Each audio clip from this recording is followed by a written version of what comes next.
ముఖ్యమంత్రి మీద విజయసాయి వ్యాఖ్యలు ఎలా చూస్తారు? ముఖ్యమంత్రి చంద్రబాబు మీద విజయసాయి వ్యాఖ్యలు అంటే ఏమీ చేయలేక అతగాడి తాలూకా తప్పులు బయటపడుతున్నాయి.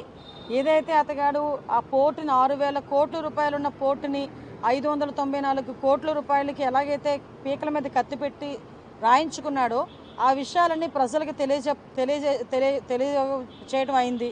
అదేవిధంగా ఇందులో వైవి సుబ్బారెడ్డి అల్లుడు కూడా అందులో ఇన్వాల్వ్ అవటం, విజయసాయిరెడ్డి అందులో ఇన్వాల్వ్ అవటం, అంటే వీళ్ళ పరిస్థితులు ఎలా ఉన్నాయంటే 5 సంవత్సరాలు రాష్ట్రాన్ని మొత్తం భ్రష్టు పట్టించేసి రాష్ట్రాన్ని సర్వనాశనం చేసేసి రాష్ట్రంలో ఉన్న సంపదనంతటినీ దోపిడీ చేసి ఆఖరికి రాష్ట్ర ప్రజల తాలూకా ఆస్తులు కానీ, ప్రభుత్వ సంస్థల తాలూకా ఆస్తులు కానీ, ప్రైవేటు సంస్థల తాలూకా ఆస్తులు కానీ అన్నీ కొల్లగొట్టి పీకల మీద కత్తులు పెట్టి వాళ్ళ పేర్ల మీద రాయించుకొని ఈరోజు అవన్నీ కూడా బయటకు వస్తున్నాయన్న భయంతో చంద్రబాబు నాయుడు గారి మీద మాట్లాడితేనో లోకేష్ గారి మీద మాట్లాడితేనో టాపిక్ డైవర్ట్ అవుతుంది అనే ఉద్దేశంతో నోటికి వచ్చినట్టు మాట్లాడే పరిస్థితి.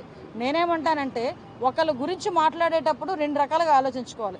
అవతల వ్యక్తి స్థాయి, అవతల వ్యక్తి వయసు, అట్ ద సేమ్ టైం మన స్థాయి, మన వయసు, 2 కూడా ఆలోచన చేసుకోవాలి ఒక రాజకీయ నాయకుడు మాట్లాడేటప్పుడు.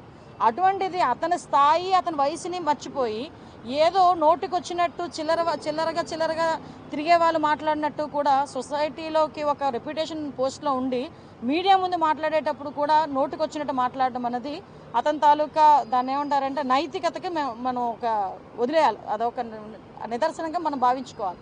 అట్ ద సేమ్ టైం నేనేమంటానంటే ఈరోజు నువ్వు ఎన్ని రకాలుగా చంద్రబాబు నాయుడు గారిని తిట్టు, చంద్రబాబు నాయుడు గారి మీద బురద జల్లు, పవన్ కళ్యాణ్ గారికి మాకు ఏదో మధ్యలోని చిచ్చు పెట్టాలని ప్రయత్నం ఎన్ని చేయి, కానీ ఇన్ని మాత్రం వదిలిపెట్టేది లేదు. ఆ విషయం మాత్రం మర్చిపోమాక.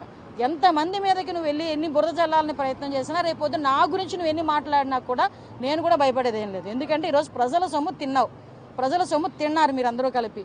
ఈరోజు చాలా ఆస్తులు కొల్లగొట్టారు.